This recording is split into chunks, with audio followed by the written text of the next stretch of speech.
Subscribe World Action and Reaction News, warn and press bell button for getting notification of all future updates. Russia's most deadly fighter ever is ready for war, in China's Air Force.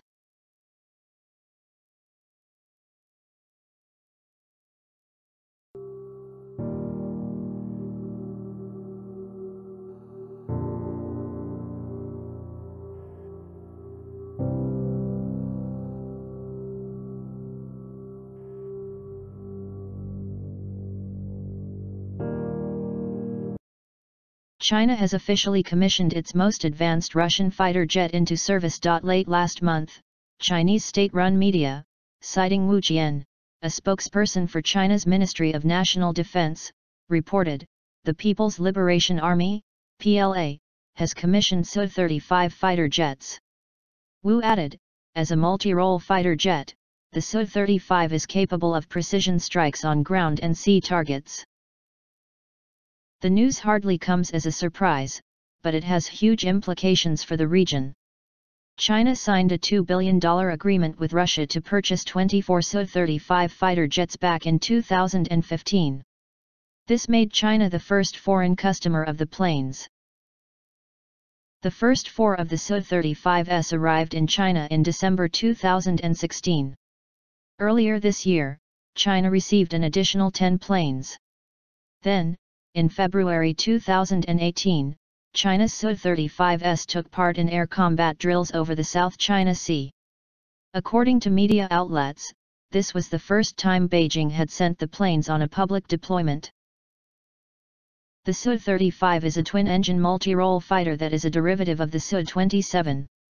While based off of the Su-27, the Su-35 offers a number of significant improvements, leading many in Russia to term it a 4++ generation aircraft.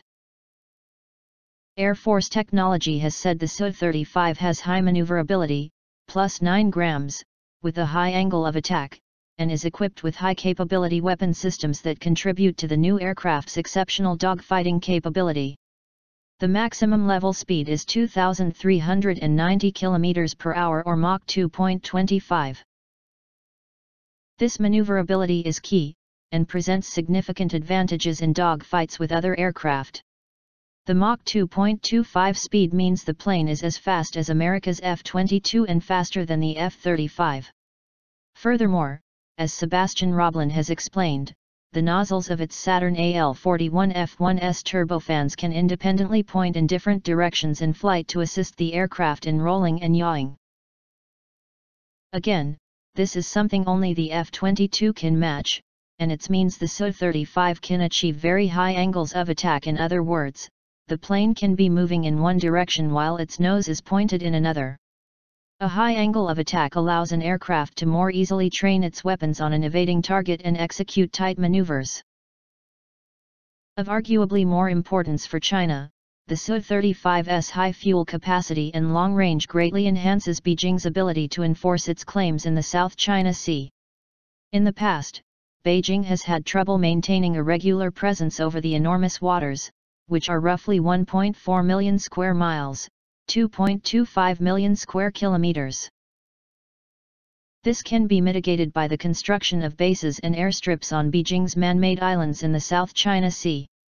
Still, having a longer-range aircraft like the Su-35 is a better solution for Beijing, allowing it to keep its aircraft on the mainland or bases closer to China's coast. The Su-35 certainly affords China that capability. As Peter Wood has noted for The Diplomat, one important improvement of the Su-35 over the Su-27/J-11B is the ability to carry external fuel tanks, a major factor limiting the Su-27, which does not have aerial refueling capability. This is in addition to a 20% increase in fuel capacity over the Su-27 and air refueling capability. This later capability is another important part of China's strategy of increasing loiter times and distances. The Su-35's development was a long time in the making. The first improved versions of the Su-27 appeared in 1989. Developments were slowed with the demise of the Soviet Union and the massive reductions in Russian military budgets in the 1990s.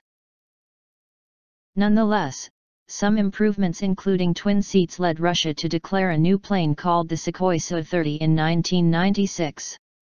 But the development of the actual Su-35 began in 2003, and the first prototype followed in 2007. 2 years later production began on the Su-35. Negotiations between China and Russia over the Su-35 were also fairly prolonged. China first expressed interest in purchasing the jets in 2006, and Beijing and Moscow spent the better part of 5 years trying to reach an agreement.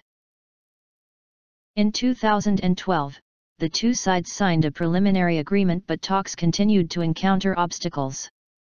Most of these roadblocks related to technology transfers and Russian concerns that Beijing would reverse engineer the Su-35. This is what occurred when Russia agreed to sell China 200 Su-27 SKS for $2.5 billion. Later, China debuted its own version of the Su-27 called the J-11B. Russia ended up cancelling part of that contract in protest of the J-11B. There was also speculation that China was seeking the Su-35 for its engine, which some believed Beijing would use on its J-20. I assume the reason why they are buying 24, is to get hold of some of the embedded technologies, Roger Cliff, a Chinese military expert at CNA, said when the 2015 agreement was signed. The basic airframe of the Su-35 isn't much changed from the Su-27 and Su-30, which China already has, so presumably they are going after other things such as thrust vectoring, the Su-35's passive electronically scanned array radar, or its infrared search and track system. Indonesia is the only other country that has signed an agreement with Russia to purchase the Su-35, although other countries like India are also said to be interested. Thanks for watching. I hope you like this news. Please share your views in comment box. Please like and share this video. Press subscribe button and bell for auto update to you regarding my channel World Action and Reaction News. Warn.